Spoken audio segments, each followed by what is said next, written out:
Session. Will the clerk please call the roll? Councilmember Shrevenick. Excused. Councilmember Danuski. Here. Councilmember Curtis. Excused. Councilmember Smith. Here. Deputy Mayor Herbig. Here. Mayor Baker. Here. Councilmember Marshall. We are going to come out of executive session, and it has on here recess into regular session. That's a new one. I've not seen that one before. But anyway, Here we are. No action is taken from the executive session. And if you will please stand and join my wife in the Pledge of Allegiance. She saw that coming.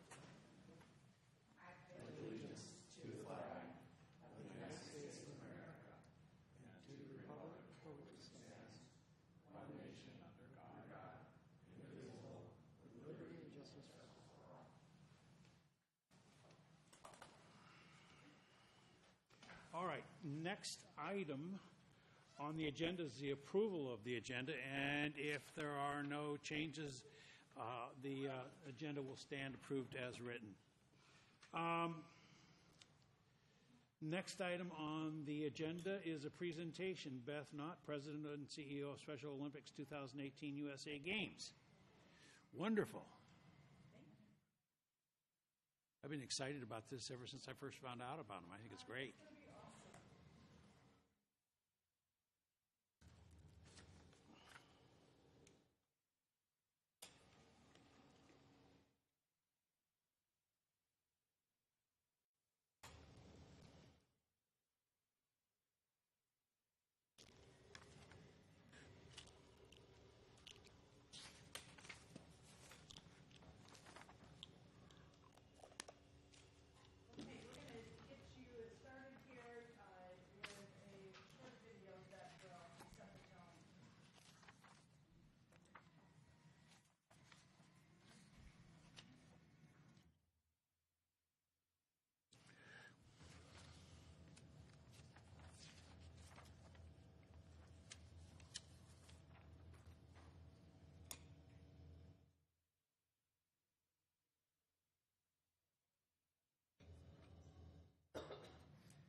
Is the red light on? The red light. For the first time. This is going to feel like the actual Olympic Games. Crowded, crazy. I feel great. You know, I waited for 25 years to have this here. It's huge for a lot of people. The competition is really fun, and it's really cool to be out there for the crowd. You want it so bad. You work hard. It's going to pay off because you're in the gym day in, day out. We work together, we train together, and we play together, and we work together as a team. Being invited to the USA Games is great because you get to show the city, the nation, the world what you can do.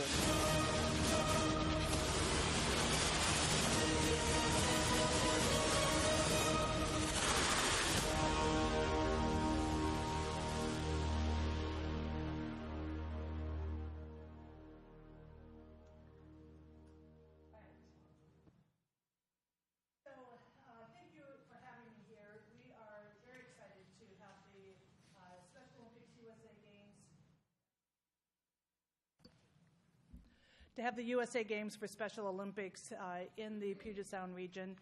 And this is something that not only will impact our region, but the lives of thousands of athletes who will be coming to this area to compete at the highest level.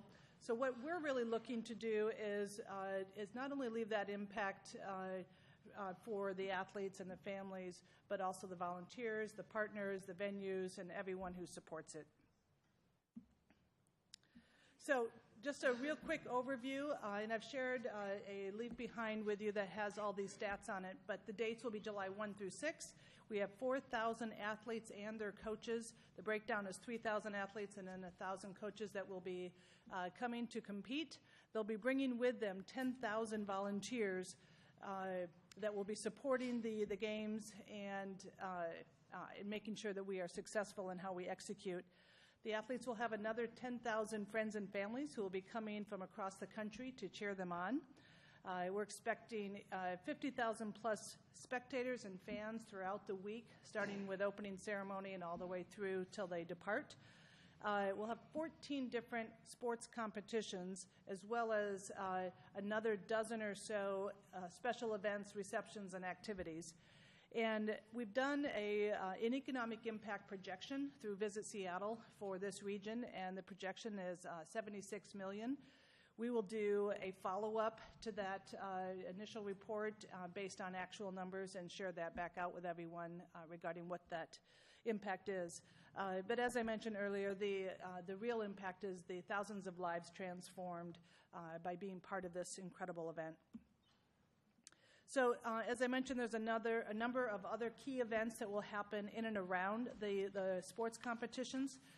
One such event is the Law Enforcement Torch Run Final Leg. Law enforcement from around the country will come to this region to be part of the LETR Final Leg. We'll have just over 80 of these representatives, along with another 6 athletes from Special Olympics who will go throughout the state of Washington, stopping at 30 different locations to carry the torch for Special Olympics and build excitement and anticipation for the USA Games in this area.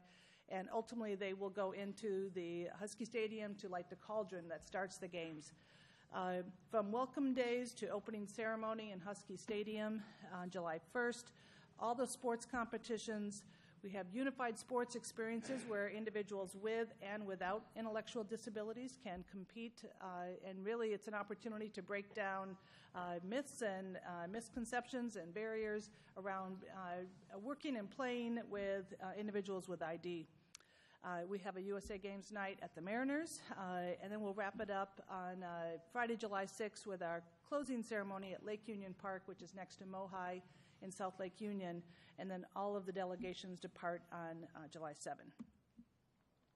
So as I mentioned, 14 different sports. The one, of course, that's relevant here is bowling, and we'll talk about that in just a moment. But I also wanted to highlight that stand-up paddleboarding will be part of the USA Games for the first time ever as a competitive sport, and that will take place at Angle Lake down in SeaTac for the first time. So, Kenmore lanes for bowling. We're just talking with the deputy mayor about the fact that it's hard to find bowling alleys that are large enough and appropriate enough, and we are so grateful that Kenmore Lanes is available to bring our athletes here and compete in that. Before I go off that, I just wanted to share a few stats about the athletes that will be competing at Kenmore Lanes. So we'll have about 250 athletes and their unified partners who will be coming to bowl. Another 60 of the coaches will be with them.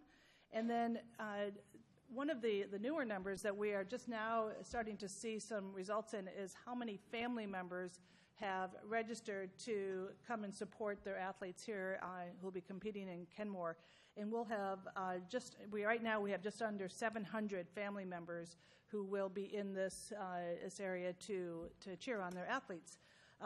Those athletes are representing 42 different states.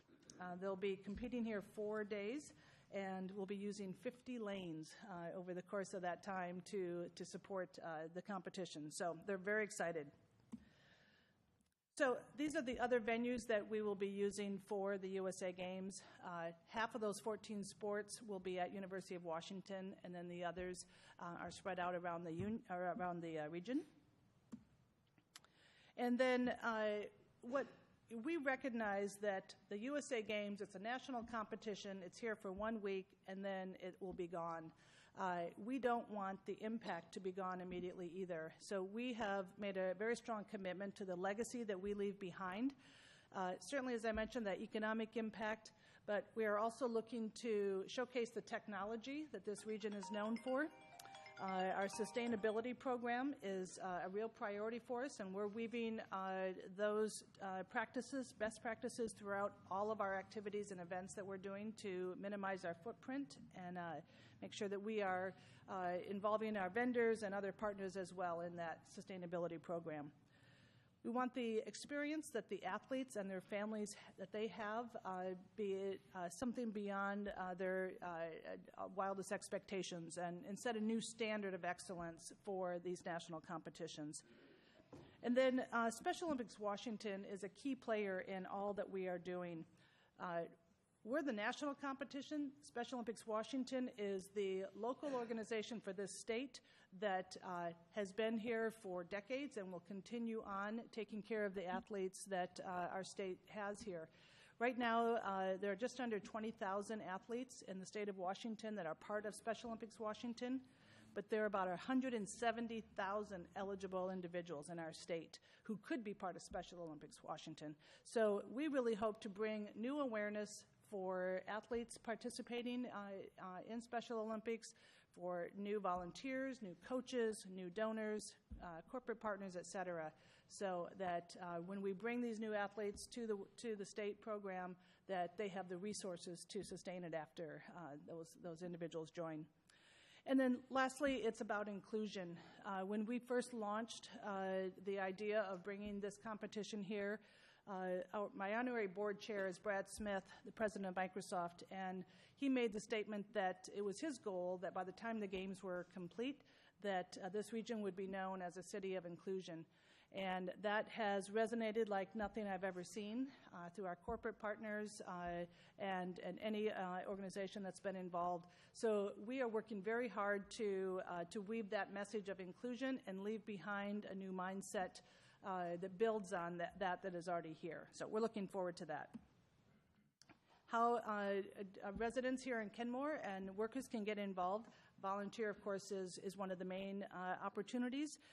In addition to all of the kinds of volunteer positions you might imagine, we also have something called Fans in the Stands, and that is where you can just come and cheer on the athletes. Our goal is to have minimum 4 people cheering on every single athlete. So that's 12,000 fans in the stands right there. So it's an easy way to get involved. The families can come out and be part of that, make cheer signs right there on site and cheer on those athletes. Attending opening ceremony. It's going to be a spectacular performance and an opportunity to welcome the athletes here to this region. We'll be in Husky Stadium, and it will be televised live on ESPN as well as ABC. Tickets are only $20. It's a great way for this region to turn out and really give that welcome to the athletes. Of course, supporting Special Olympics USA Games is a key factor. Our budget is about $17 million, and our responsibility is to cover all of the costs for the athletes from the moment they arrive to the moment they leave, from transportation, entertainment, housing, the whole piece. So individuals and businesses can support athletes in that way to make their experience here great. And then lastly, we have what's called a Game Changer campaign, where we are looking to nominate and recognize individuals or businesses who are making a difference in the area of inclusion. And if there's anyone that is demonstrating something above and beyond or really doing the extraordinary to make this an inclusive area, we want to tell that story. So there's a place on our website that where we can nominate. You can nominate that, and we will acknowledge them. So these are our hashtags and handles, and encourage you to follow us on Facebook, check out our website, sign up for our e-newsletter, and we'll keep you up to date so that you all can participate in the USA Games. Thank you very much. Thank you. Oh, I have to show this one last video. This is only a minute, but this is one of those life-changing videos. Okay. Just breathe, Michael. Just breathe. And I don't want you to be disappointed, okay? Remember, it's a draw. I know that. Let's see. Don't rip it.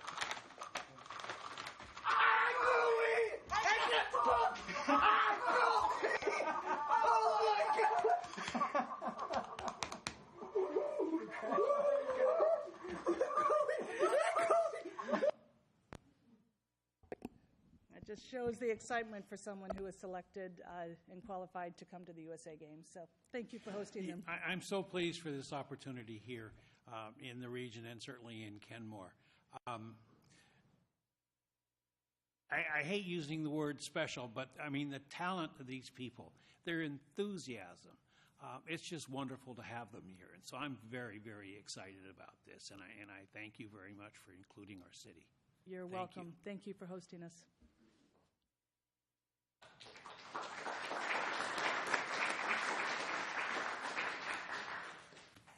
All right. Next item on the agenda is a proclamation.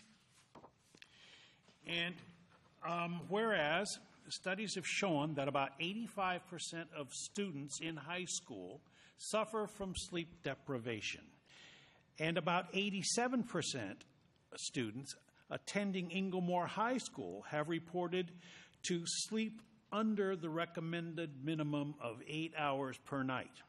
And whereas sleep deprivation increases chances of depression, lethargy, impaired brain activity, memory loss, and weakens the immune system. And whereas the number of secondary education students residing in Kenmore is reportedly around 2,300 students. Whereas sleep is an important to the human body as food and water, but many of us don't get enough sleep. And whereas some say that high school students need about 9 to 10 hours of sleep, and teenagers have increased sleep requirements at the time when social engagements and peer pressure cause a reduction in sleep time. And whereas a sleepy, fatigued person is accident-prone, judgment is impaired, and more likely to make mistakes and bad decisions. And whereas the city is advocating for the promotion of awareness in sleep, in relation to sleep deprivation. And now, therefore, I, David Baker, Mayor of the City of Kenmore, on behalf of the City Council members, do hereby designate the month of April 2018 as Sleep Awareness Month in the City of Kenmore, and request the staff to place this information on the city's website and social media accounts and at City Hall. And I think we have a couple of students here from Inglemore to accept this. And if you want to come forward.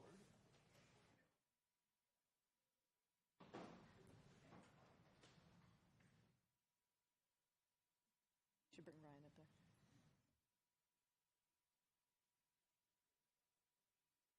Really appreciate you guys.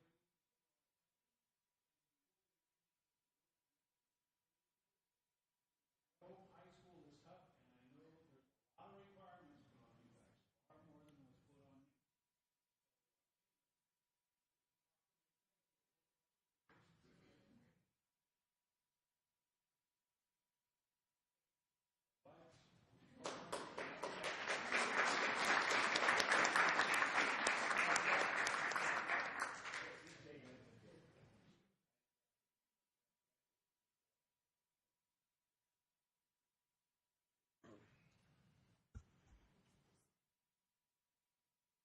All right, next item on the agenda is citizen comments. This is an opportunity for you to express your views on issues that are important to you and to the community.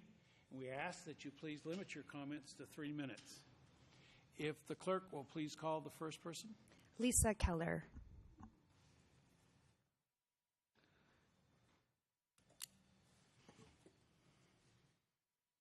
Hello, my name is Lisa Keller. Good evening, Mayor Baker, members of the City Council, staff, and neighbors. Just one thing. What city do you live in? Kenmore. Wonderful.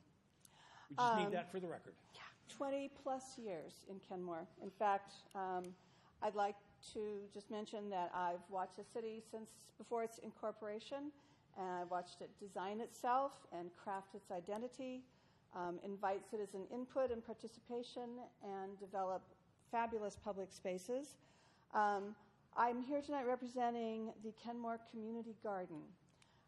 I sent an email to all of you earlier this week with a letter attached. When I was attending one of the concerts last summer, I was approached by a woman who turned out to be Pastor Anya Hellman of the North Lake Lutheran Church. I don't know how she knew I was a gardener. Might have been the dirt under my fingernails. But she asked me if I'd like to participate on a planning committee for a community garden, which was her heart's desire, apparently. I didn't know what would come of it, but I started attending meetings. There are a couple of other committee members here today, and a month or so ago we said we better get going if we're going to plant this year. The idea has taken off on social media, and last Saturday there was a work party where we constructed and put soil into the first 8 garden beds, raised beds on the campus of the North Lake Lutheran Church. Because of the timing on this, the materials for the boxes and some other sundry materials were donated by one of the planning committee members, Dave Lowe, representing, fortunately, he owns a construction company, Low Ridge On-Site Technologies. And so he was very gracious and very generous in donating the materials for the beds themselves. He also, because of the timing and that we needed to get this thing done so that we could have people planting this year, he put up half the money to purchase the gardening soil that we needed to put in the beds. Also happened to have the front loader to load the beds. So what we've come to realize is that we do need some help with the soil in particular and acquiring that, because as it turns out, good dirt ain't dirt cheap. And although we have a grant, thank you for smiling, we do have a grant in with Cedar Grove, but that's going to be for enough for like one bed. So we do find ourselves in the position of having to purchase the soil. So our request to the City Council is that you give us $3,000 with which we can reimburse Dave for the money that he's already put in, and I believe another of the committee members has also staked us for that. I just have to say that I'm done. That's okay. Okay. It's what's really amazing to me. I'm not a member of the church. There is no requirement or implication at all that one be a member of this church to participate. But the response has been phenomenal. I mean, 40 people were at this work party on Saturday. 8 of the beds have already been spoken for. There's room for 20 to 22 beds on that property. I understand that there might be another organization that's interested in maybe sharing and having some plots down on their space. This is a perfect project for Kenmore. It fits in perfectly with what I understand to be the philosophy of the city and the stewardship of the environment, and because also the nature of housing has changed in this community in the last 20 years. Much of the newer housing does not have space for gardening. This is a great opportunity for our neighbors to be able to participate fully. I mean, it's a different kind of inclusion that seems to be a theme this evening, and it shows every indication of being an idea whose time has come to Kenmore. Thank you. We thank you, and we appreciate your consideration of our request. Thank you very much.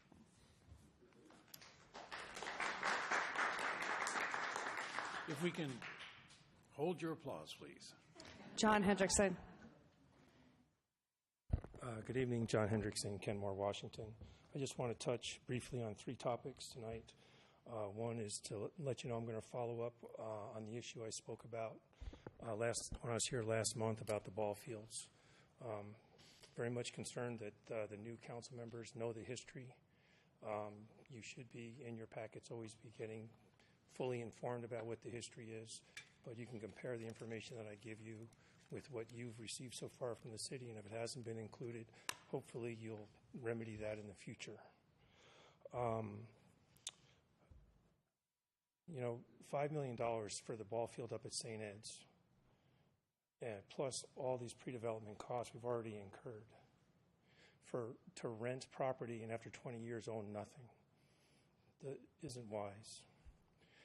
When I was on the council in 2008, Ed Froling has all the land moving equipment over here, was willing to do not just the excavation, but the drainage to put an artificial turf field in at Kenmore Elementary.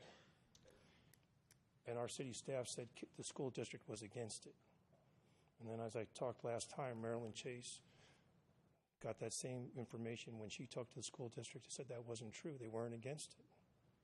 So why is the city telling our elected officials on the council, because I was on the council at the time, or down in Olympia, the school district is against it? When we have someone willing to not come up here and ask you for money, but come up here and do it for free. So I'm going to follow up on that and give you all that history, email it to you, and hopefully you guys can follow through on that. Second thing I just want to touch on is that I understand with Chief Seth Ergon, I'd like to know if you guys could, or if Mr. Carlindsey could email me, let me know why he left. Is he making more or less money in his new position in Shoreline? I know that when he was here, his compensation was over $200,000 a year. And I know under state law, we only have to have a police chief. If you want, you don't have to have any other police. But in smaller cities, the city manager is the police chief. You have to have a police chief. But if you look at our salaries, a lot of our people, some of them are ranking in the highest in the state. And we are in the bottom 20% in per capita income in King County. So I heard that there's a level or a grade that we won't go under to consider someone for police chief.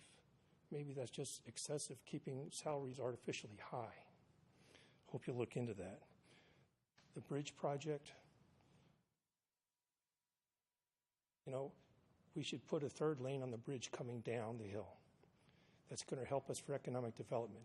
Right now, you're putting that lane for a bike and pedestrian lane on one side.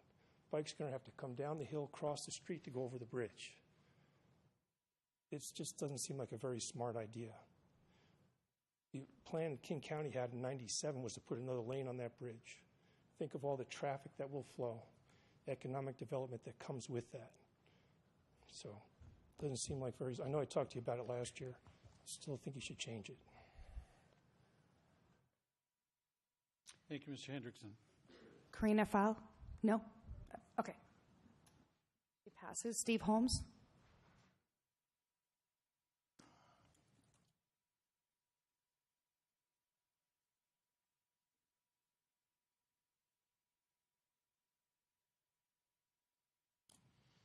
Good evening, Council. Excuse me. My name is Steve Holmes, Bothell resident, but local businessman here. I'm the president of What's Up Stand Up Paddle Kayak. Actually, I'm here on behalf of my mom, Janet Prevost, who lives on 180th, right next to the fire station, and she lives at assisted living at Brookdale, Kenmore. So Mom moved from the big island of Hawaii 2 years ago, and she says, where should I live? She wants to live on her own. I said, move to Kenmore. It's a growing city. Mom is wheelchair bound, so I want to congratulate you because she's very excited. She can get around now because you guys have sidewalks out here and handicap accessible. So Mom was very excited. She can go from, well, I push her, but from her residence, she can go to Jay's Cafe. Then I said, you know what? You can go to the hangar. And she goes, what's that? So we go to the hangar very often. And she says, wow, this is the fanciest restaurant I've ever seen. So the bottom line is that your work has paid off. You have a 88-year-old that can get around in Kenmore, and she likes it. So thank you very much for all your work. Thank you, Mr. Holmes. There's nobody else signed up. Anybody else wishing to speak? Anybody else wishing to speak? Well, thank you all for your comments. We really appreciate them. Ms. Keller, I certainly know about the garden, and I'm sure we'll be talking about that here tonight. Mr. Carlindsey, where would be the best time to bring that up during comments? Sure. Okay. Mr. Hendrickson, thank you for your comments, and Mr. Holmes, thank you for yours. Next item on the agenda is the consent agenda. Is there a motion to approve? So moved. And I'll second. Any further discussion? Hearing none, all those in favor say aye. Aye. Opposed? The consent agenda stands approved unanimously. Next item on the agenda, Walkways and Waterways Park Projects Update. Ms. Bent. And Maureen Colazizi. So good evening, Council. While Maureen is loading the PowerPoint here, I want just to say that we're here to present the refined concept plan and updated cost estimate for the Squires Landing Waterfront Improvement Project, which was part of the Walkways and Waterways bond measure that passed last year. And we presented information on the log boom project in February. And this Thursday, we're hosting an open house to present the refined concept plans for both log boom and Squires Landing to the public. So this is kind of a little preview that you're getting for Squires Landing. So why was the plan refined from the 2015 concept plan? Well, it was refined because we have now more data on what's actually out there in the field, so we know what the site constraints are, and the plan was refined to address those site constraints. We refined it based on comments we've received from some of the regulatory agencies. We had an early meeting with them, and we refined it to address feedback that we heard from program users, the Kenmore Waterfront Activity Centre users. We took their comments into consideration, and we amended it to address some comments for future ongoing operations and maintenance, and also to make sure that the existing improved property, the former Tweet property, is then completely integrated with the improvements on the rest of the property that's proposed. So the good news is that this refined concept plan includes the main components of the plan that was presented to the public in 2015. They've just kind of refined a little bit. So that's sort of the punchline. And now we'll have a little PowerPoint presentation to kind of fill in some of those details for you. Thanks, Debbie. As you know, this project will create 11 acres of new park development in an existing 40-plus acre park for the purpose of enhancing public access to the Sammamish River. The main goal of the project, as Debbie has alluded to, is that the project will integrate these new proposed improvements with the existing park facilities already on site by adding a new public access to the water and shoreline, improving vehicle and pedestrian circulation, providing new public hand carry launching opportunities, new public gathering areas, as well as enhancing the site's environmentally sensitive areas. The concept plan, which was a part of your packet attachment number 1, was developed to schematically show the location of proposed improvements prior to the bond measure. I would like to orient you to the site. If you'll notice on this image and in your packet, there's a north arrow. So I'll be referring to the site with relationship to that north arrow. North is along Northeast 175th Street. South is towards the Sammamish River and the existing Parks Peninsula area.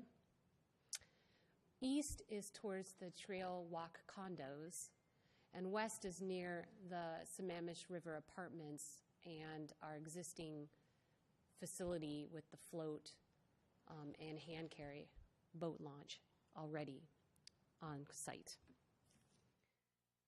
The ballot measure concept plan shows a public hand-powered watercraft facility with staging areas, float and hand carry launches. That's number 3 above.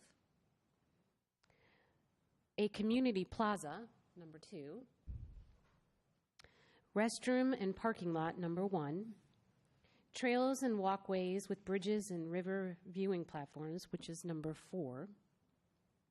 through enhanced natural areas and environmental enhancements, which is number 6 on this plan. And lastly, a picnic pavilion proposed on the existing park property here.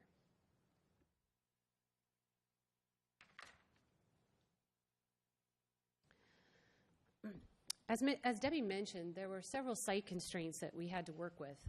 Again, and part of the work that we've done since the approval of the project by the voters is really gathering data and understanding the site better so that we can see how to build this project, just not show it graphically on an image. We met with environmental agencies to review the site plan, as well as King County, the Recreation and Conservation Office, RCO at the state, the Muckleshoot Tribe, to hear preliminary feedback on the concept plan with respect to their areas of regulatory control. Based on this feedback, the consultant team then conducted additional environmental and design analysis to refine the concept plan and to answer questions that regulators had. The site constraints that were analyzed and the design was refined to address the following. The existing King County sewer easement, trying to make sure that our improved plaza is outside of that or any actual structure.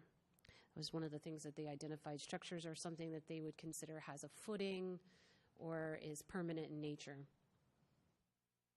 The flood zone, which is identified here in blue, it's a large portion of the property, and we wanted to understand that better with respect to the existing pond and answering questions the regulators had about whether or not the design should consider maintaining the pond or not. The Sammamish River easement, which is an Army Corps of engineered project in the 60s, it was engineered to be able to regulate water levels between Lake Sammamish and Lake Washington. The other main control structure at the other end would be the locks and Ballard, if you're familiar with that. So there is an easement that they have authority to maintain and operate. And so anything that would fall within that easement would be something that we would need the Army Corps of Engineers approval and coordination with King County, because King County Flood Management Group is the group that maintains that easement on behalf of the Army Corps of Engineers. Existing wetlands and their habitats and buffers, understanding where those wetland buffers are. We had an idea when we were in our preliminary stage before we requested support from the voters, but we did wetland delineations and have now more concrete information about where existing wetlands are on site. Limited park access off of 175th, as you can see by that yellow and red line. The only current vehicle access to the site is via an easement from a private property owner. And right now, we only have one. We only have one access point or touch point for people to get into the water, and that's here off of the western side of the park. And as you know, the property is divided pretty strongly by a water body we're referring to as the lagoon. Those constraints really helped evolve how our design would move forward. So we made a few design changes based on, like I said, regulatory and feedback on the design and also some of these site constraints. The main things that we made design refinements on were, again, shifting the waterfront plaza to the east outside of the King County sewer easement. That's kind of indicated by this red arrow here. Removing the side channel and bridge and floating boat storage. We were trying to address some of the concerns the regulators have on water quality for fish habitat. This was really, the side channel was introduced as an environmental enhancement, and they felt that that wasn't necessarily the right thing to do to improve fish habitat. So we removed that from the design.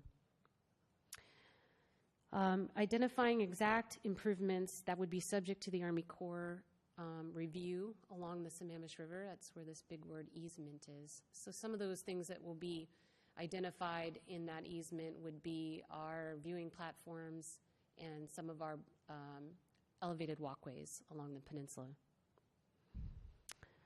Enlarging the lagoon channel opening in size and depth. Something I didn't talk about as deeply in the staff report that I want to spend a minute or two to discuss with you. The existing entrance is about 18 feet wide, but only about 6 inches to 12 inches deep at the low water level. The proposed entrance would be widened in the new 30% draft plan, and by 30 feet, and then roughly about 4.5 feet deep. And the reason for this is because we need to allow for the safety boat launch vessel enough water depth to get through the lagoon opening without further damaging any environmental substrate of the lagoon or the waterway.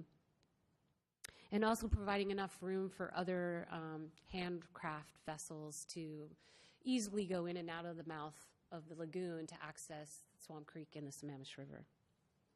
Finally, we're looking at how to reconfigure the newly proposed floats and hand carry launches as part of this design and engineering project. Prior to where we are now, we didn't have any information on water depths. And in order to build the floats appropriately for the vessels that will be loading and unloading and also mooring out of them, we needed to understand what the water depths are. That information provided us enough detail to better locate where those existing floats would be within the lagoon. So, lo and behold, this is where we're at in March of 2018. A revision to the concept plan that we're referring to as the draft 30% site plan. Again, I want to orient you to where is north, south, east, and west. You'll see the north arrow down here would point north. So north again is along 175th. South would be along the Sammamish River and our existing peninsula of the property. East would be towards the trail walk condos, and west would be towards the existing multifamily to the west of the property and where our existing float and hand launch are. As Debbie mentioned, I truly believe that we're really making progress on making sure that, one, all of these main elements that were in the concept plan are still included in the design, and refining the design so that it works from an engineering standpoint.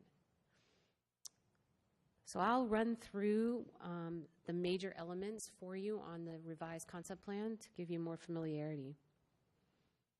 Number one is the parking lot and the restroom. The main thing that we've done here is we've added a little more information about the location of the parking lot with relations to existing trees. The properties that were purchased by King County were separated by large tree hedgerows. And so the location of the parking lot really is defined by trying to eliminate major tree removal by maintaining this hedgerow right here. And you can see the other one is right here. We provided some landscaped buffer, treed and native vegetation buffer between the trail walk condo of Building A and the parking lot to provide them some distance between the parking lot. And we have also provided a fence along our property line. The fence is to really define our property and also to make sure that people aren't wandering off our property onto private property. We did add security lighting, security gates, to be able to light appropriately for people who are getting in and out of the park during winter or dusk hours on the shoulder seasons.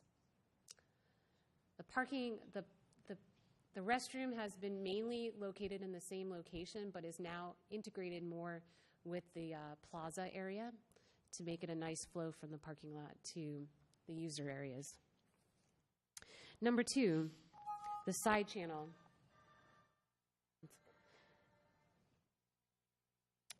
Removing the side channel and the bridges and the floating dock storage is really basically allowing us to, excuse me, I apologize, I'm not sure that was exactly what I wanted to say.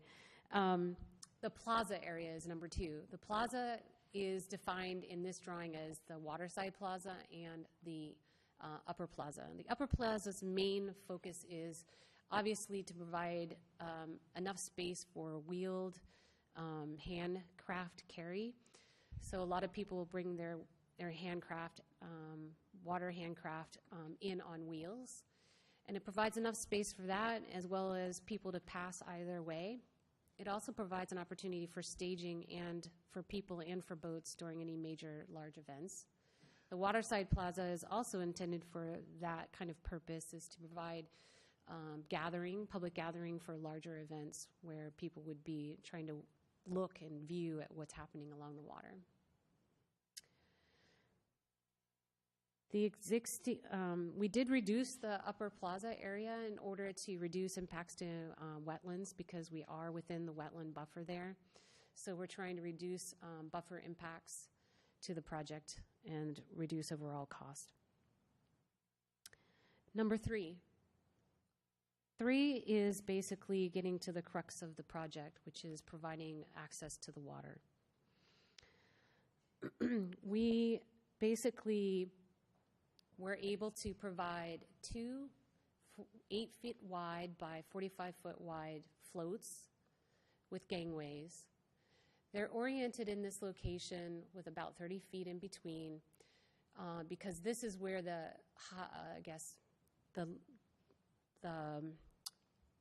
deepest part of the lagoon is to provide that needed depths for any mooring of vessels.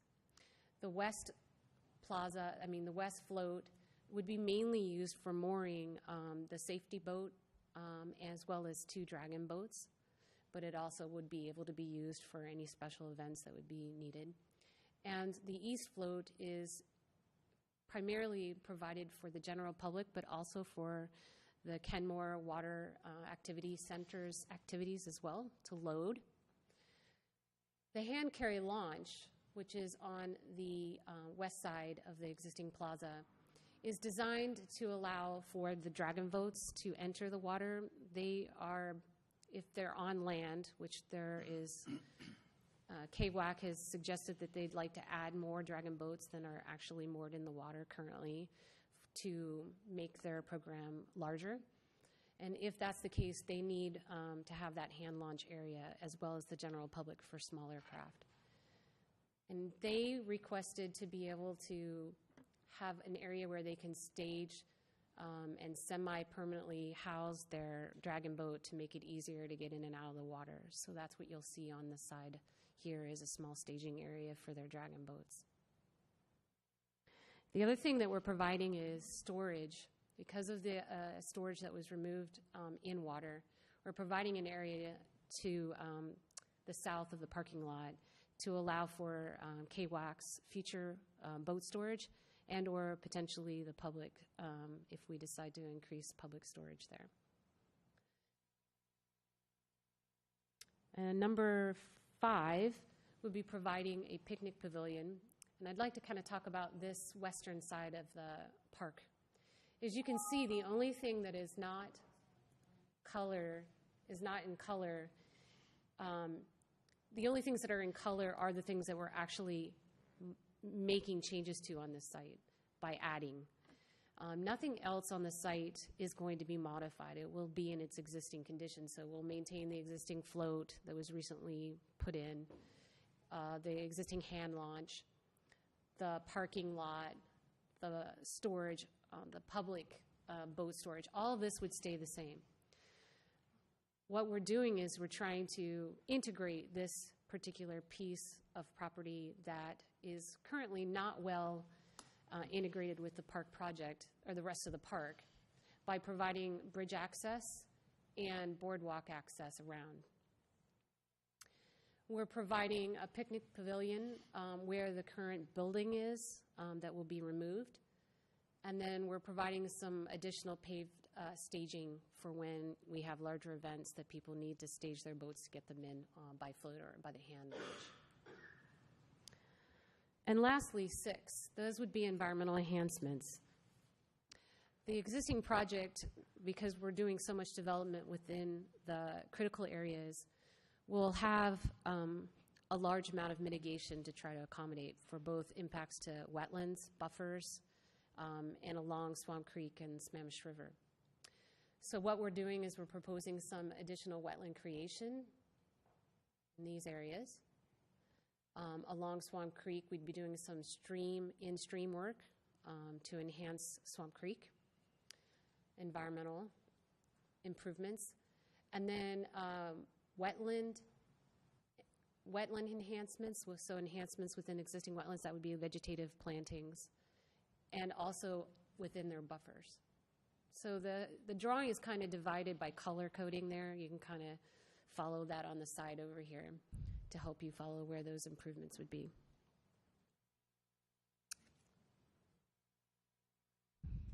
Those are the major elements of the new proposed 30% draft plan. And as you know, we're still making in refinements as we continue to move forward with engineering and design.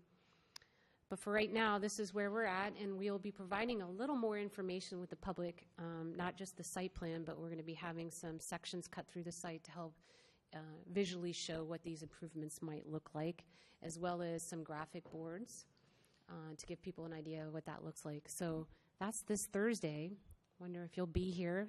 You're invited. And after Thursday, our plan for this project is to work through the summer and into early fall to develop the permitting set that would go in for permits. And then later this winter, we'd be coming back to you for a 60% design review. So you can see where we're at about 60% design before we get ready to put the project together for construction. As far as schedule goes, we're also applying for grants. May 1st is a big day. We'll be submitting 4 grants, 2 for Squires Landing and 2 for Log Boom Park. We already submitted a CFT grant application in March for land acquisition for Squires. Take me to the project costs. Attachment 4, which is above in this slide, includes the overall budgeting plan for the project, costs and plan for funding it. The total design, permitting, construction costs with contingencies is about $1.1 million over our current total budget of $5.1. Costs will continue to be reviewed in future design phases as we refine and see more of how the project is going to be built. Right now, the 30% site plan allows the city to submit the project for environmental and site development permits, so that's our main goal right now. There are 2 other major expenses that are this project's incurring. They include a 10-year environmental monitoring and maintenance and land acquisition costs. The monitoring and maintenance is approximately $400,000, and land acquisition is at about $1 million. That's a $1.4 million increase for a total project budget of $7.6 million. In addition to the $5.1 million bond levy funding, the city is also seeking other funds to narrow the gap. In March, like I mentioned, we're applying to the King County's Conservation Futures Trust grant for up to $850,000 towards the cost for the land acquisition. And I mentioned in May, we're going to be applying to the Recreation Conservation Office for 2 grants for Squires Landing for about $1 million, and we're hoping for at least $500,000 of that for 1 grant award. And that's the end of my presentation, and I'm happy to answer any questions you have. Questions?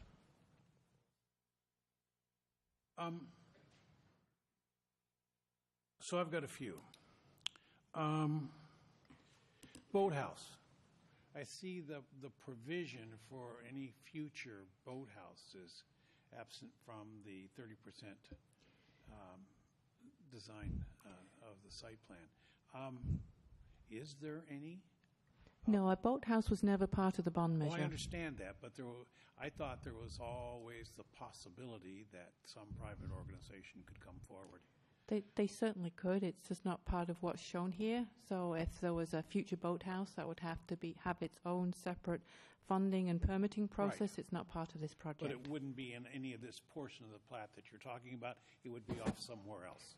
It could be. It could be part of this. It could be. What would that be? Adjoining the plaza area, where that upper plaza area is. It could be in that area. I don't know where a future boathouse would go. Okay. So this is not all of the property of the park that was inherited from King County? No. I thought that was closer to 50 acres. It's about 40 plus, about 43. What is shown on here is about 11 acres of the park. Okay. What is the depth that you're finding of that lagoon there? Somewhere between 5 and 8 feet. I see that you've got this dragon boat staging area. Now, are you planning for those being out of the water? Because my understanding is they're several hundred pounds each.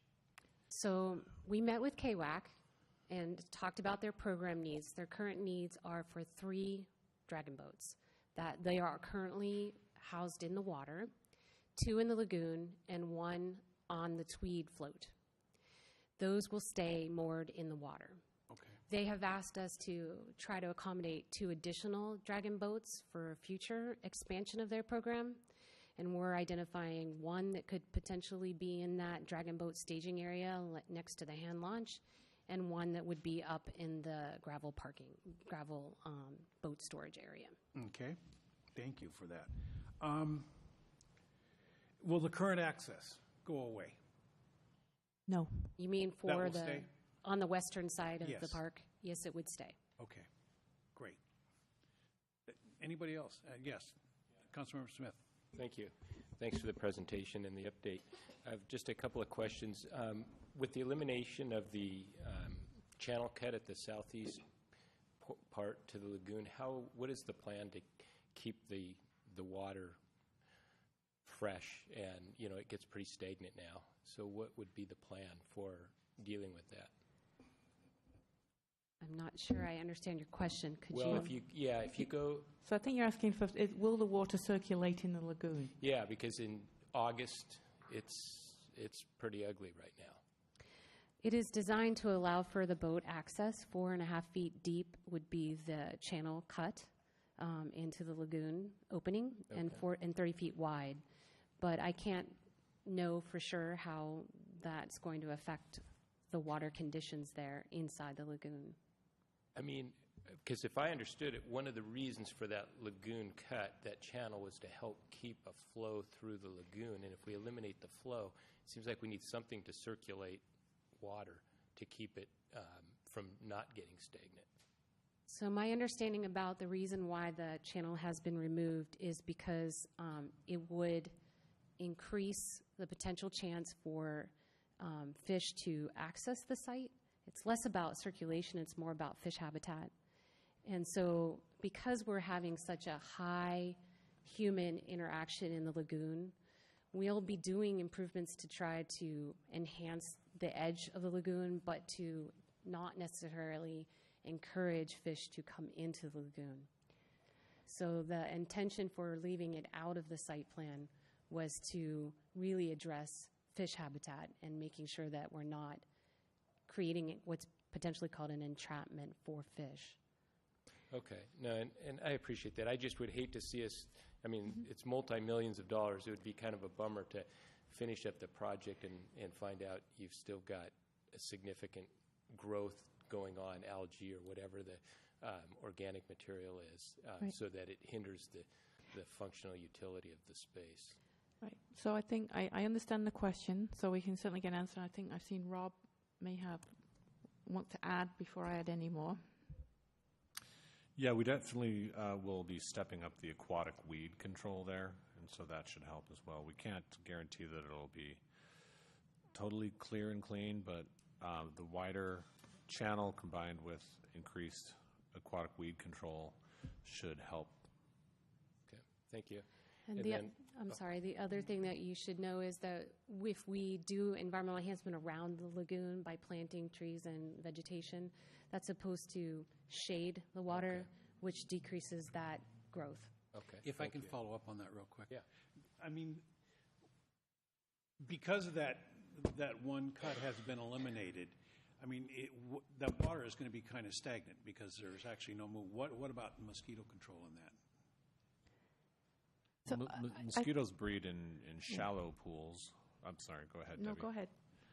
I don't see mosquitoes breeding in the lagoon because it's too deep. Okay, thank you.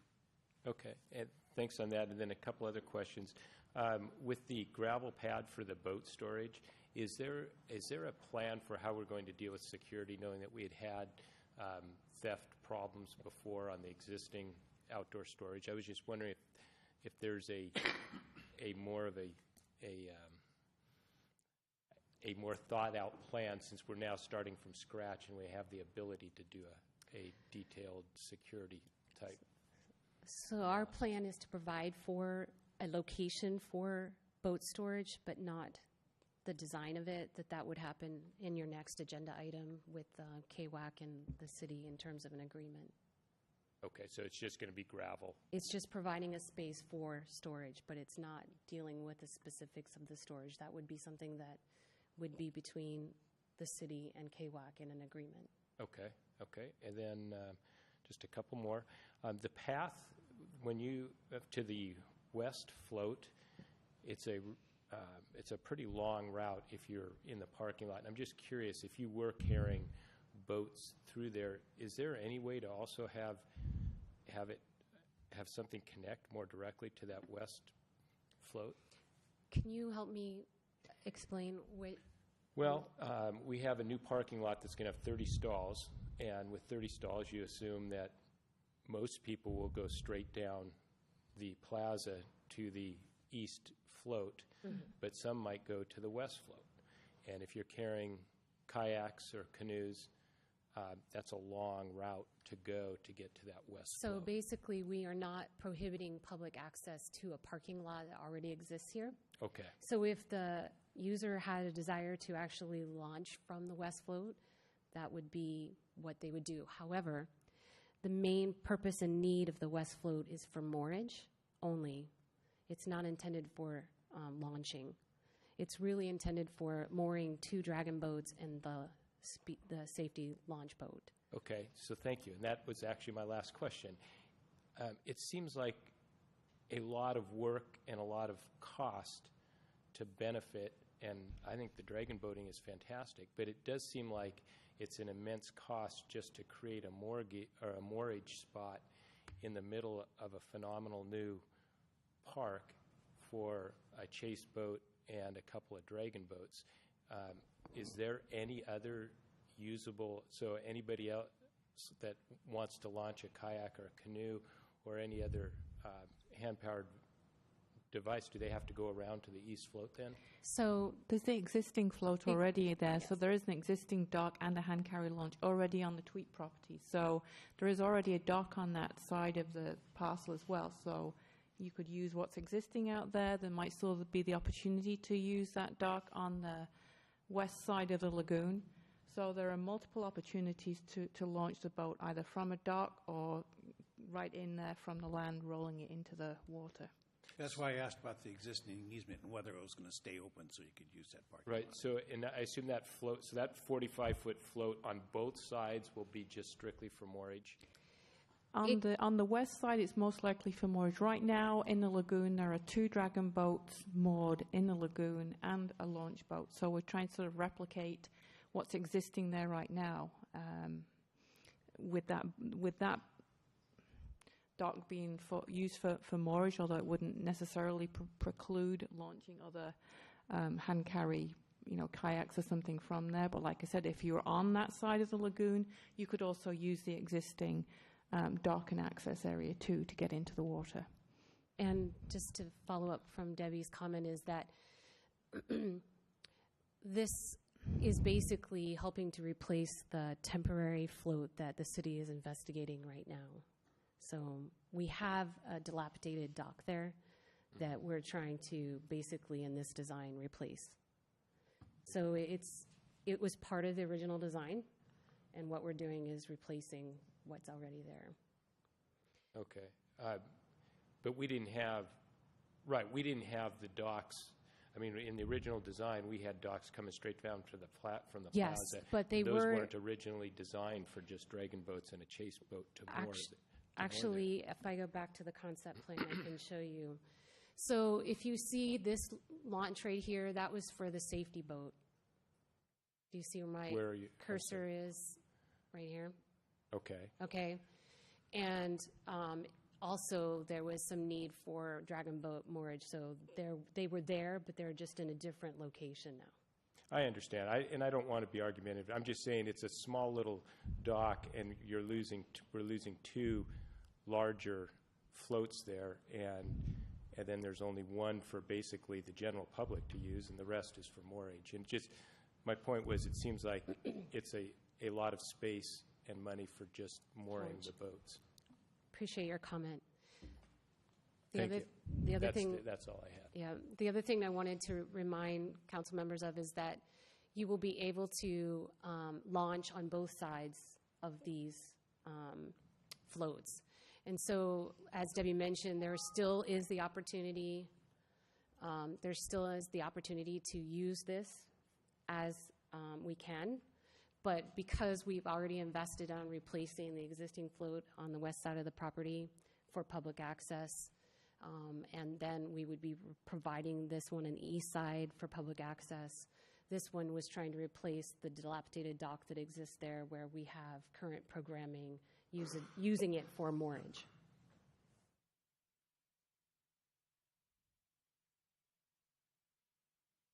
Anybody else? Great. What are you looking for here? Well, we were just looking for any initial comments or questions or feedback to give you an update on the layout, an update on where we were with costs. Just to kind of let you know this is where we are right now, and we'll keep you up to speed as we move forward. Yeah, and I think as mentioned, there's the open house this Thursday night from 6 to 8? 6:30 to 8:30. 6:30 to 8 with a presentation at 7. 7. That'll cover both Log Boom Park and Squires Landing. And we have mailed what I call super cards announcing this open house to the entire city. All city residents received the card, or at least we think so. I'm a city resident, and I got it, so... So, information update for us, and thank you. Thank you very much. Next item on the agenda is to authorize, to authorize city manager to enter an agreement with for waterfront programming services. Mr. Carlindsey.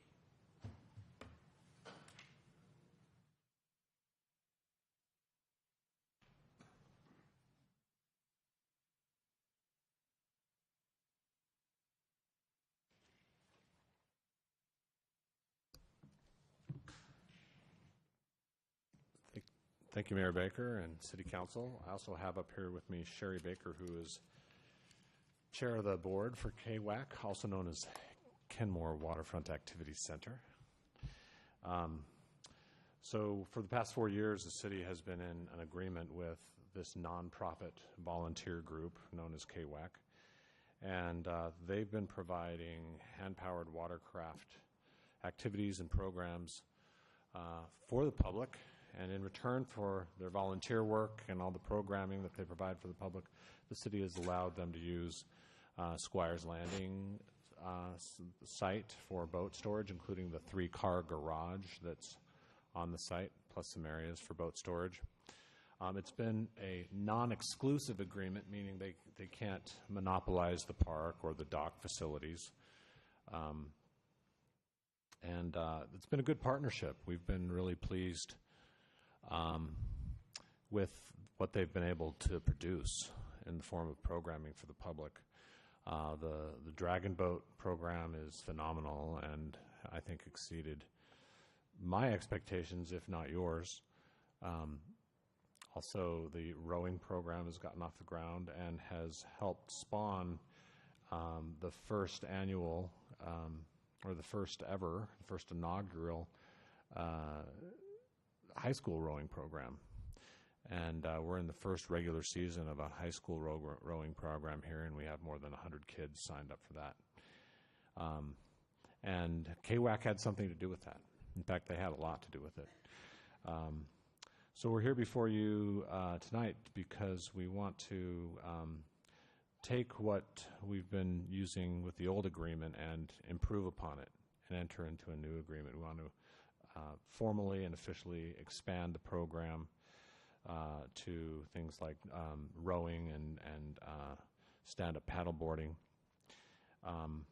And also, as discussed during the budget amendment last fall, the city, it is proposed that the city contribute funds towards capital costs, equipment, vessels, in return for continued and expanded programming.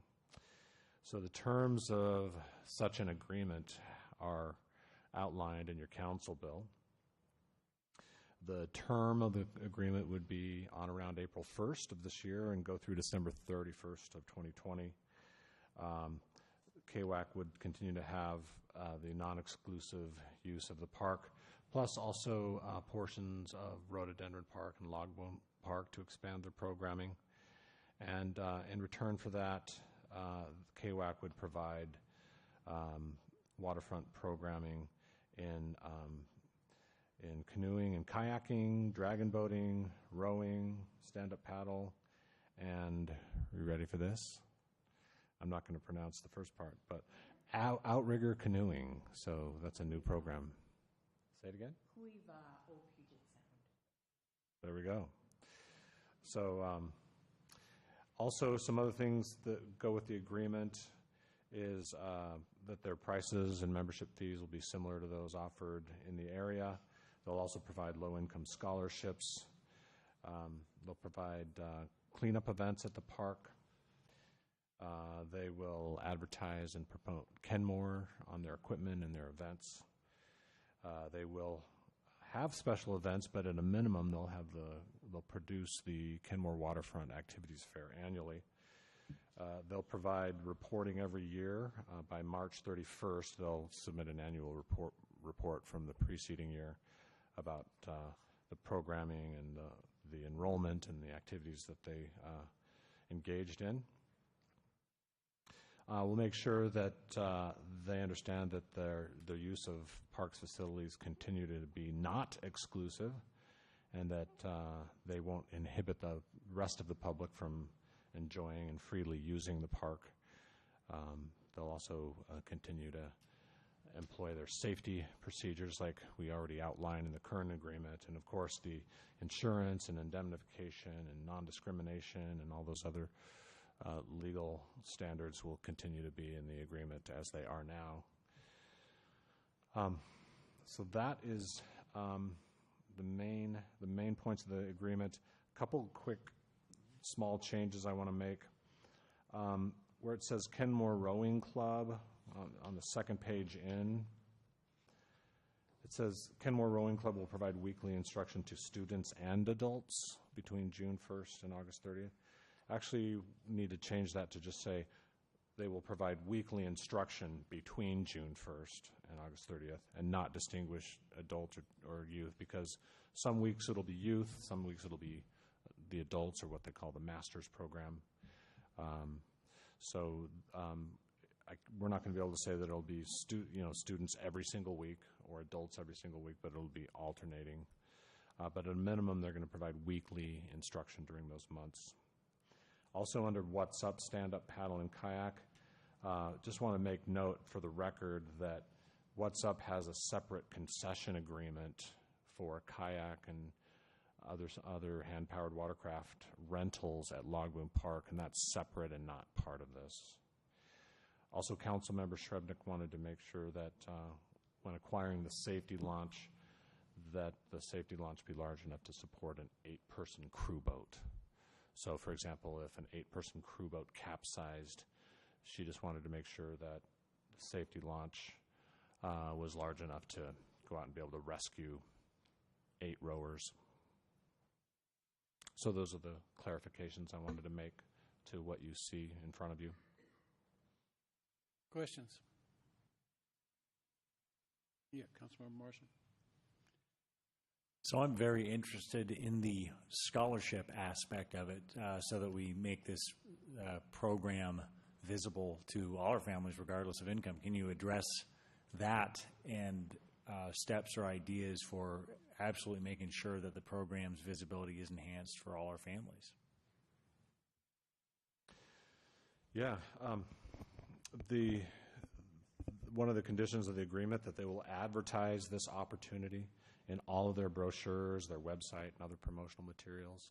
The city can also shine a light on it as well in our newsletter and our other materials. And go ahead. Light needs to be on. Yep, that's good. The monies that is gotten from the public boat storage is all set aside for scholarships. So that's, money's available, and the scholarship information will be advertised on all of the programming. So from what I understand you're saying, Sherry, is that people pay rent to store their boats right now on site, and that rent money is then sent to a scholarship fund? Right. Thanks for raising that. And approximately how many families or how many students has that affected thus far, and might there be plans for trying to expand the program? Last year there were 3 scholarships for the youth rowing. Dragon Boat, for instance, if you need a scholarship, it's there for free. So it's definitely something that we want to encourage, and we need to develop probably more of a way of making it available, and that's a goal. One thing we've talked about is actually putting flyers in some of our subsidized housing in lower income neighborhoods, and just distributing flyers that are specifically dedicated to the scholarship program. So. And I think one of the things here is there's a number of boats that are stored there. And so that scholarship money is a pretty sustainable source. So it's not something that's going to go away.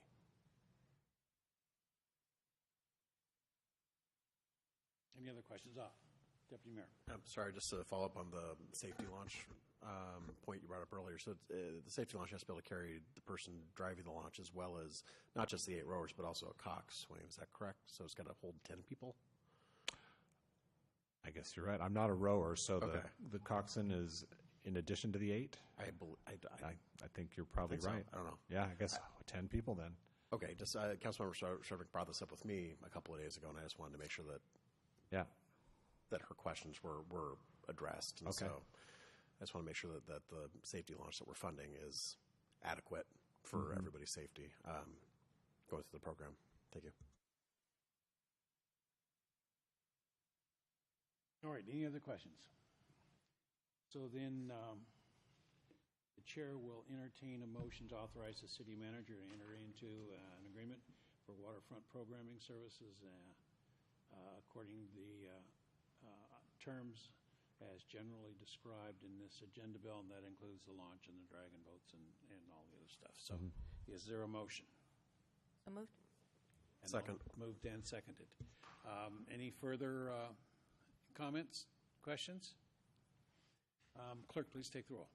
Deputy Mayor Herbig? Yes. Mayor Baker? Yes. Councilmember Marshall? Yes. Councilmember Danuski? Yes. Councilmember Smith? Yes.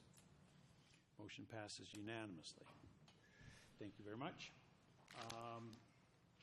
Next item on the agenda then is staff report. Thank you very much, Council. Your Honor, I have nothing for staff report other than I just want to thank Sherry Baker and Fong Ung and all the KWAC board members for all the selfless volunteer hours they give every day, every week, every month. They have really pulled something special off here in the city. And you as a city council have made connecting with the water, or what we call get me to the water, a high priority. It's been one of your top council goals. And thankfully, we have just wonderful people in our community who've been able to volunteer their time and really provide that essential partnership in helping us connect people to the water. So it's such a great model, and I think we should all be proud and very pleased with what we're seeing from our community members. So thank you. I usually try to stay arm's length from this stuff, but every now and then I get drawn in. And today they were doing a list of activities that is going to happen this year. And I'm telling you, it's pretty amazing. There's stuff programmed all throughout the summer. So they're doing a heck of a job. All right, Councilmember, reports, comments, and initiatives. Councilmember Danuski. Don't we need to address the community garden letter? Yeah, I was going to. You can do it. I got it on my notes, but you please go ahead. All right. No, so go let's ahead. address the community garden issue. I'm personally supportive of it. You know, we just gave quite a bit of money to the boating community, so it's good to put some money to something that's been another priority that we've heard from citizens for years and years. Some comments just off the top of my head is, if they've already spent the money, maybe it's not $3,000. Maybe if it was less than $3,000, we can pay actual dirt cost. I don't know if that's true or not. And then I wouldn't mind seeing some free plots for low income. Yeah, I think We agree because to they've already spend money. spent some money, the $3,000, I think because they're borrowing it, in order to pay them back, I think is probably what they're asking. But I agree with you. I think it's a great program. It's open to anybody in the community who wants a plot and get it. So, Nigel, you got a comment? Yeah, I'm generally supportive, and full disclosure, I might actually take advantage of it. I'm not sure because it's right around the corner from me. But I think going forward, we've seen these kind of requests come, and they generally come in front of us with just maybe a week's notice. And I think we might do ourselves a favor going forward to set up a little bit more of a formal process, or maybe set aside a chunk of cash in our budget for just for these sorts of things, so that we're not, and then a little bit more of a formal procedure just going forward, because these things kind of pop up and they feel very, they're hard to say no to, when people come and do this. And I think we need to have a little bit more of a formal setup structure in the future. So I'm generally supportive of this one, but I'd like to see us have a more structure. We set up sort of a micro grant, a neighborhood improvement, but it's smaller and it doesn't really fit this. And I think you're right. We need to go back and rework this. Something like, I don't know how we'd structure it, how it would look exactly, but it needs to be, we need to have something other than people just coming to council and sending us a letter and then us having to make a decision in a week or two. Because that, it might be the best idea in the world, but also it puts a lot of pressure on us, and it's very quick, and we don't have a lot of time to think about it. It's outside of the normal budgeting exercise that we do. So I'd like to, going forward, figure something out, especially we're doing the biennial budget later this year, so I'd like to fold that into the talks about that. Agree with you. Comments? Councilmember Marshall? Yes. I personally think it's a great idea and would be a wonderful enhancement to the community in my personal capacity. And I recognize, of course, our religious institutions as part of the fabric of our culture and our values here in Kenmore. But overriding those is our Constitution of the United States of America, which forms a wall of separation, as Thomas Jefferson put it, between church and state. And I don't see that a grant of government directly to a religious institution, no matter how laudable the goal, is something that I initially feel comfortable with. I would ask, number one, before we would consider such a grant, that we receive a legal analysis from our city attorney as to whether this would be constitutional.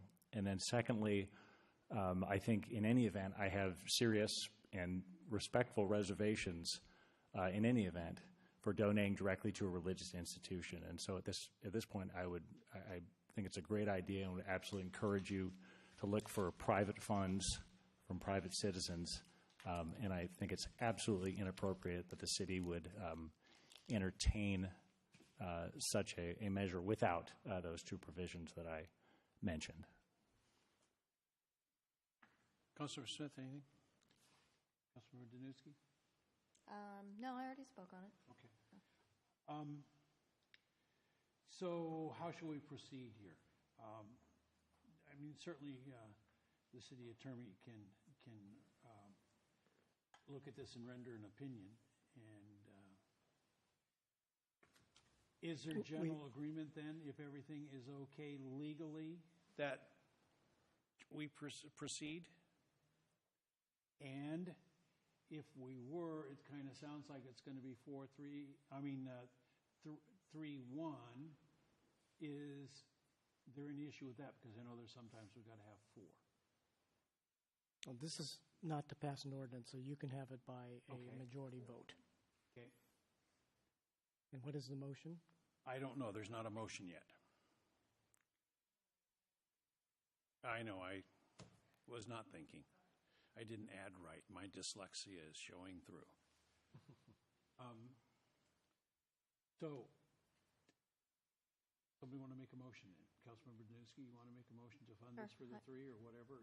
Yeah, I move that we go forward funding the $3,000 this one time, and also, well, I guess that'll be my motion.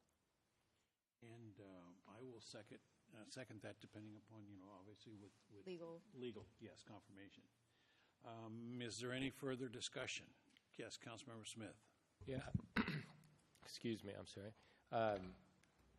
I will support it, and I can tell you I'm going to support it very reluctantly, and for a couple of reasons.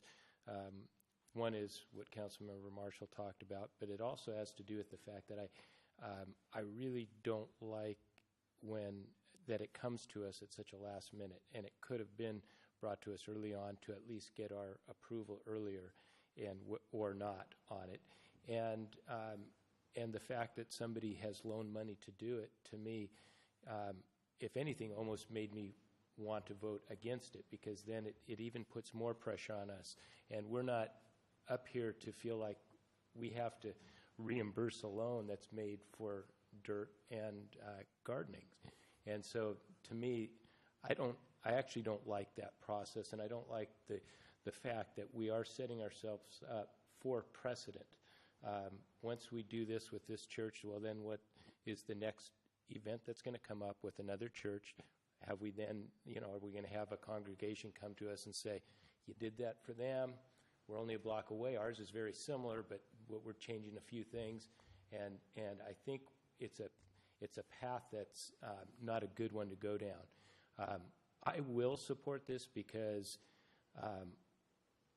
before I was even on the council, I remember contacting the city to see if we could do garden plots on the Tolt River pipeline, because I believed it was a bunch of wasted space that seemed natural for it. And I do believe in the project, but I don't believe in this process that much. And I know it's garnering a lot of community support, and that's something that is obviously a very good thing. But this is something that I think should be driven by the private and nonprofit sector. And typically, I'd like to see the city not be in this late. If we want to have a discussion what our financial involvement is early or not, then I think that makes more sense. But I don't like the way this has come about, and so that's my long way of saying I'm going to support it, but I'm probably only going to support it this time, and I won't support it next year if it comes back again. And I think that I agree with Deputy Mayor that I think we need to pull back and get a policy for this, because I too don't appreciate somebody coming in at the last possible minute when it could have been done much earlier. but I agree there's a lot of public support in this project. It has been for another number of years, people asking for a community garden, but I agree with Deputy Mayor. We need to get a policy for this. We've got the micro grant, but we need to get something that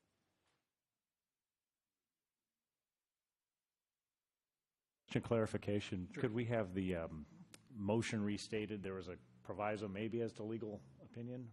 Yeah, I mean, I think, and if it's not, can we have the motion say that to approve the funding subject to the city attorney's,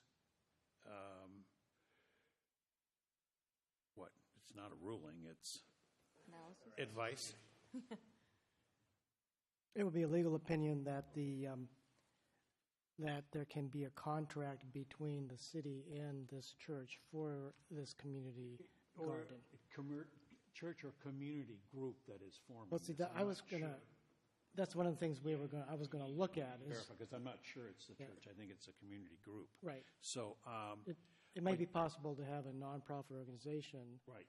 Receive the money, but the location of the beds is on the church property. And I think that's what it is. I think it's the location of the beds is on church property, but it's a community group that is. And that's one of the facts that I want to take into account, and which is why I don't have a ready answer for you tonight. Councilmember Herbig, you have something? No? All right, so then the motion will read, subject to the city attorney's opinion. Councilmember Danuski, do you agree with that? Yes, I do. Okay. You looking for a vote, or do you want me to restate it? Yeah, no, let's go ahead and go with the vote on this. So if you want to take the roll. Mayor Baker? Yes. Councilmember Danuski? Yes. Councilmember Marshall? No. Deputy Mayor Herbig? Yes. Councilmember Smith? Yes. All right. Passes 4-1. So, Councilmember reports and comments and initiatives. Councilmember Marshall. I had a great time.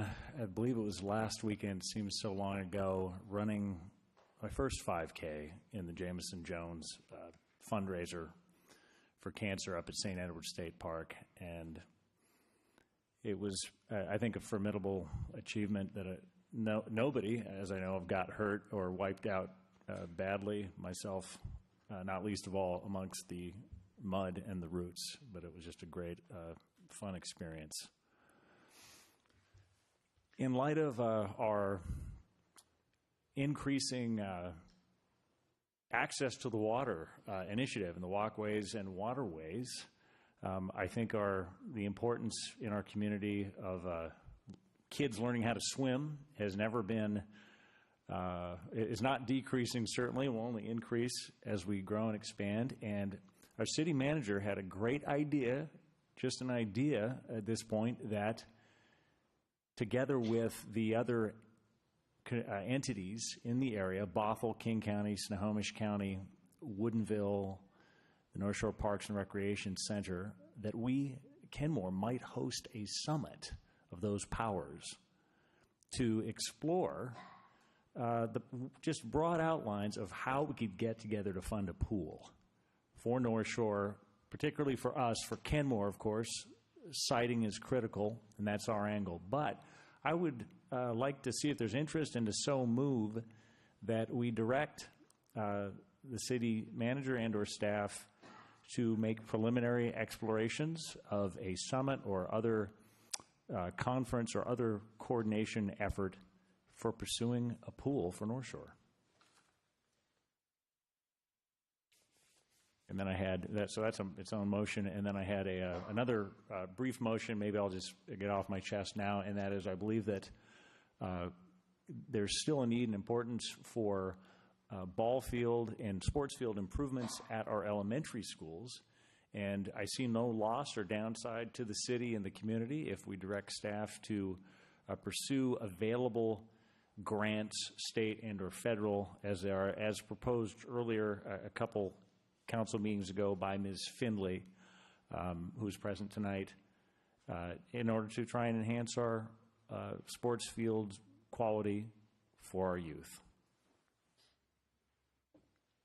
So is that was, okay, so you want to restate the motion, please?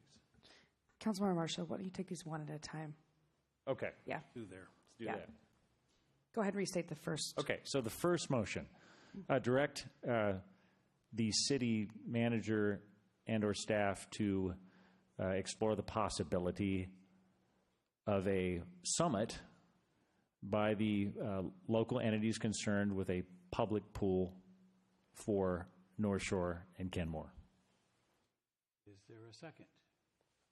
I'll second. And discussion. Yes. Yes, I think it's a great regional discussion. What I would suggest is it be combined with some other regional issues, though. As important as it is, I think it's a really big deal to pull everybody together, and the time commitment for other city officials. And I would say, I know in the past we've had joint council meetings with Bothell, specifically with Lake Forest Park, Woodinville, I think very seldom, but maybe this could, I would think it would be more efficient to combine it with, and if that means even wait until we have an agenda that fulfills an evening agenda rather than making this the only specific issue. So that's the only comment I would have.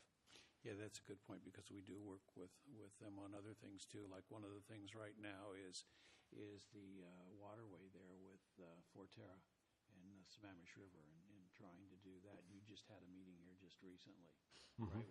Yeah. That may be a good thing to combine it with, to more things on the table and a more regional approach. So you're thinking of the 3 city councils and the school district board all having one meeting together? No, I'm thinking of maybe the city managers and that exploring. Maybe we should ask the motion maker what exactly he was thinking. Yes, what were you thinking? I was thinking of all potential parties involved. So that would be school board, King County, Snohomish County, 3 cities, plus NPRSA? parks, yeah. That's pretty much NPRSA's jurisdiction there. That's a pretty big group to try to get together on this. The Snohomish City Council, the Snohomish County Council on that would be really rather difficult to do. So, yeah, I'm afraid we need to be very clear on what we're trying to achieve and who we're trying to pull together, because the NPRSA also has representatives, 2 King County council members and 1 Snohomish County council member. So if we're going to approach it through the NPRSA avenue, then we need to be clear to understand that if we're just looking at it as a regional topic, more to get input from surrounding municipalities, clearly the most logical place is the NPRSA because it's the North Shore boundary. But on the same hand, I don't want to. I know our city manager has a lot on his plate. I just want to make sure whatever we give him direction to do, that we're really clear and we're really efficient, so that we can make the most of it. I think NPRSA was originally tasked with a regional pool, and that certainly may be the place to bring up and start the conversations again, because you're now on the NPRSA. Is that correct, Councilmember?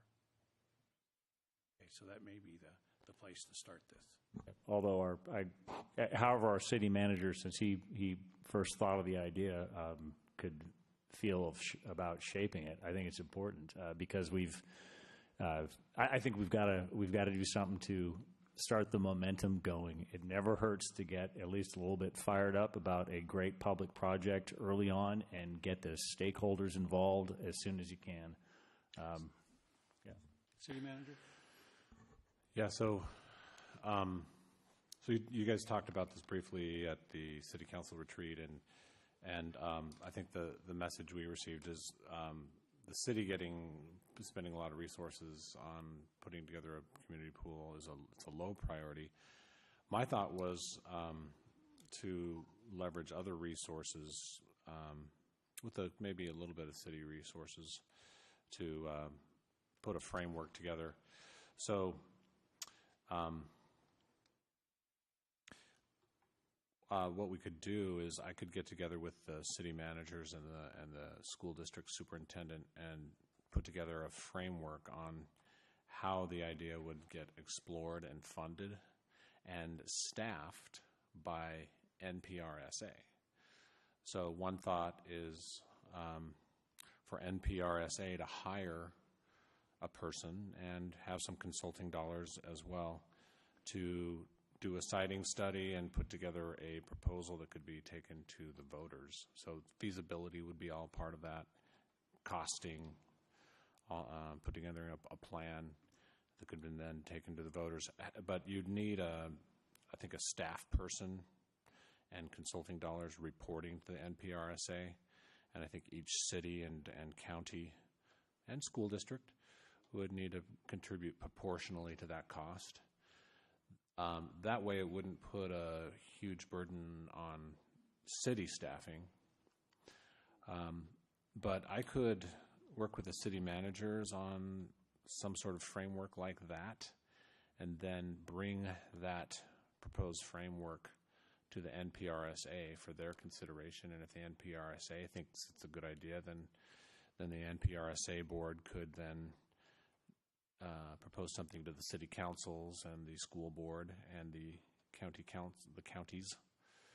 So I guess I'm just kind of thinking out loud here, but what I'm thinking is city managers put together a framework, take it to the NPRSA board. The NPRSA board looks at it, considers it. If they like it or if they want to change it, then they come up with that framework as proposed or modified, and then propose it to the jurisdictions in the NPRSA boundaries. Love it. Is that agreeable? Yes, Councilmember Smith. Yeah, I just want to add to jump on a little bit of what the city manager said. So the NPRSA, their operating budget, for those that don't know, it's minimal. It's like about $15,000, and so it's obviously made up of 7 different council members from different municipalities, but it's a part-time admin person, and there's nothing in place for consistent legal advice, administrative work other than the most basic stuff. And something like this that we're talking about obviously will be hundreds of thousands of dollars, and so it's important that if we understand if we go down that path, we need to factor that into our budgeting process, because if they're going to come back to the municipalities for a shared expense, that's going to be a significant amount that we just need to make sure we budget for if we're going to have that conversation with your peers, your city manager peers. And you're agreeable with that? Yeah. Okay, so there's a motion that we have to dispose of. Do you want us to modify the motion, or we can just ask you to do that? If there's consensus for me to just move forward with what I described, I'm happy with that. Okay, fine. So Councilmember Marshall needs to withdraw his motion. No, he can't do that. It belongs to us now. So we can just vote on the motion, and we can just vote it down. Voice vote. So there's a motion before us. All those in favor say aye. Aye. All those opposed say no. No. We're supposed to vote it down, right? Yeah. Right. That's why I was calling for the vote. All those in favor of the motion as presented say aye. And Councilmember Marshall said aye. Okay. All those opposed. So we have a tie. No, wait, I'm sorry, Mayor. I was not clear. I thought it was the motion as proposed by myself or as stated by the city manager via No, it was consensus. a motion proposed by you that we were calling the vote on, that we had to dispose of. Oh, okay. We want to vote that one down. Yeah, right. Because the city manager has offered to do Okay. whatever. Okay. So we have a tie vote. How do we want to handle this? Clerk, what does Robert's rules say about this? How do we have a tie? I misunderstood. Why don't I do a roll call vote? Pardon? Roll call vote. Do a roll call vote. So we... Maybe if I may Yes, make please. a quick comment.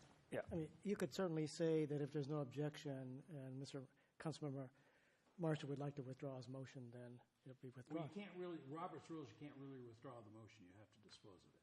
All right. It'd be the simple way to do it. It would be. Dan McFarland would not be pleased. But you can make a ruling and it has to be overridden by the council. So if you make the ruling and the council doesn't override it, it stands. That is. Regardless of what the So, general rules are. Fine. Go ahead. You can go ahead and vote then. Okay. Let's just vote and clear it up. Can we be clear on what we're voting on? Then? Yes, we are voting on Councilmember Marshall's motion. Okay. And the city manager has said he has got consensus from us and he will carry out the conversations with city managers and school district.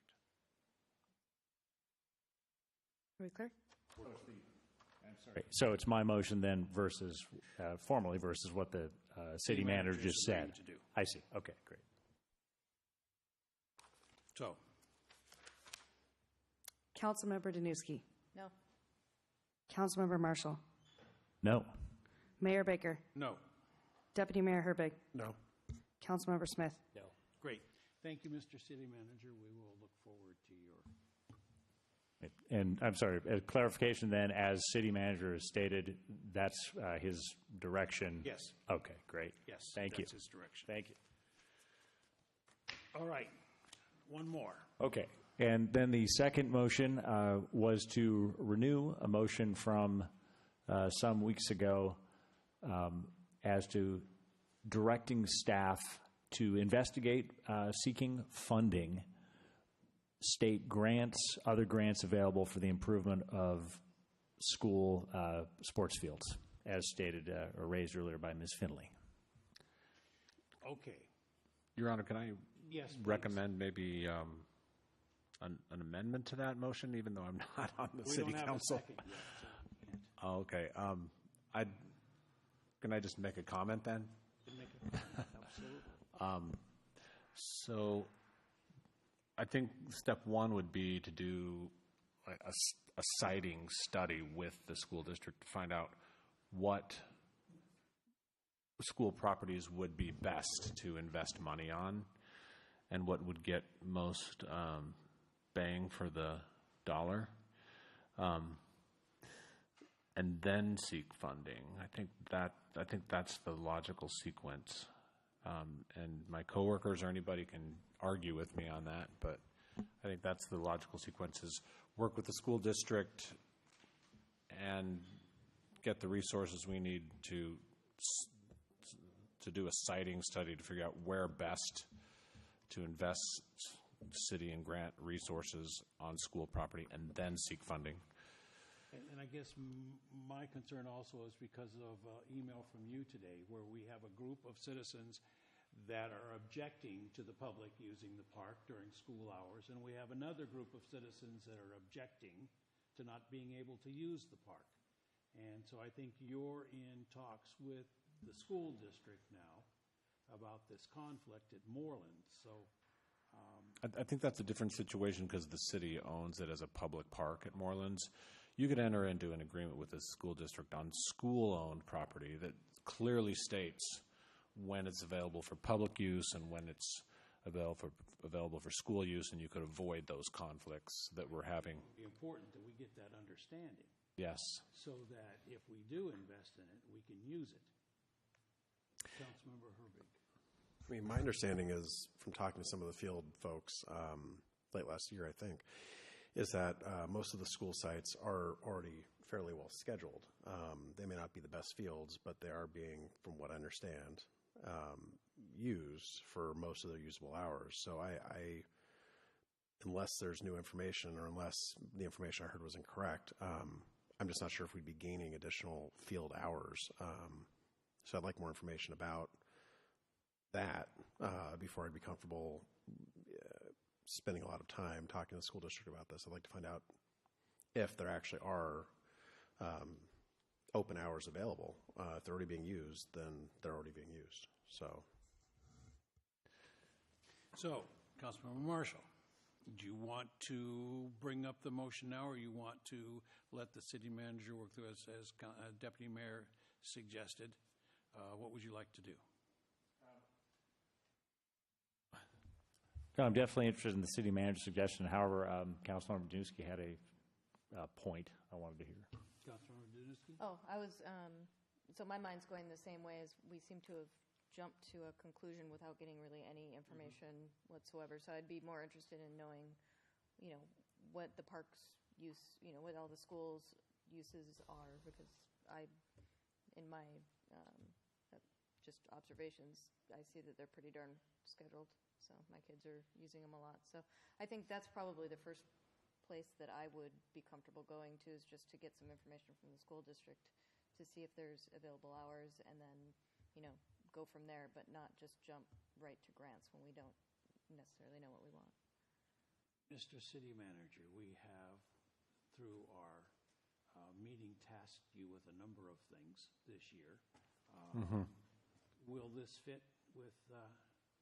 So that's a question I need to ask my coworkers. So I'm assuming you're saying still pursue the St. Edward Ballfield project, and on a parallel track work with the school district on some other city or school-owned sites.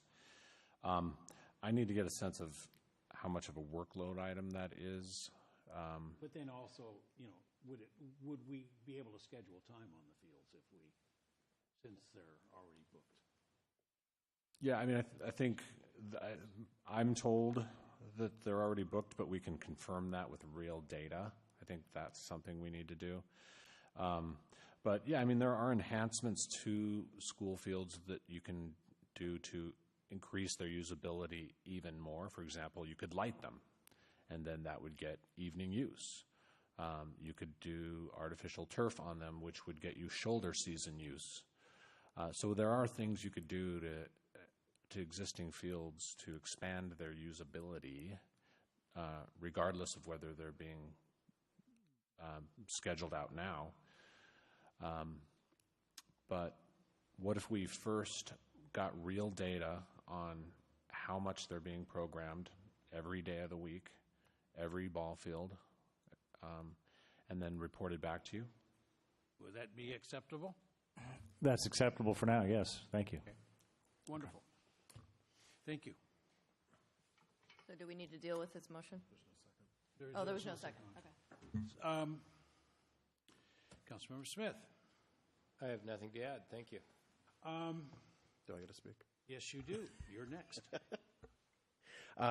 Really not a whole lot to say. I'm done with legislative session, which is wonderful. I ended session at 10:30 on a Thursday, and then at 7:30 the next morning I was at a East Side Transportation Partnership meeting with Councilmember Curtis. I can't remember the exact agenda that we went through, but it was educational. One thing I did want to bring up is that apparently we are behind in our ETP dues. So I'm not sure how we go about getting those paid, but they gave us a list, and our name was conspicuously marked as unpaid for the dues on ETP. So I just wanted to flag that as something that we should take care of sooner than later. Okay, so I don't need to go with the $3,000 for the community garden, so that one's dropped off my list. National League of Cities meeting, Western Municipal Association meeting. They had announced that federal lands in Washington have been open for hunting and fishing now, and there is some streamlining on the NEPA process, I think, that's underway at the federal level.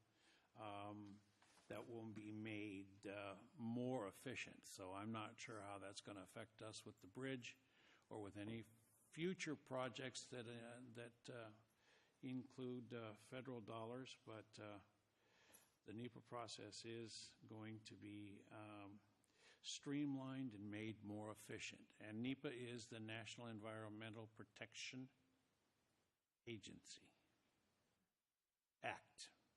Okay.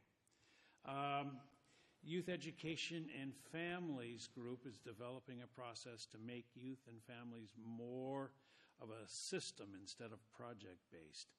And they want cities to think of them and all they do, like Kenmore when we ask, where's the fun? Councilmember Danuski and I are frequently asked by NLC about the programs that we have here in Kenmore for youth and family. And so I don't know why or how, but it's all Councilmember Danuski's doing, that we're consulted quite frequently on different aspects at the national level for what we're doing with kids.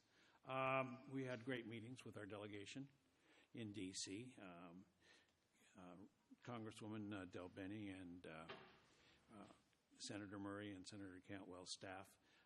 We seem to be in a fairly favorable position on the dredging this year, and I think a lot of that has to do with the letter that we were instrumental, and the study that we did, the economic study that we did on the Ballard locks. We participated with Seattle and some other organization on the safety and the repairs needed at the Ballard locks, and as a result, we're in a pretty good position, and I think we're on the 2018 work plan from the district.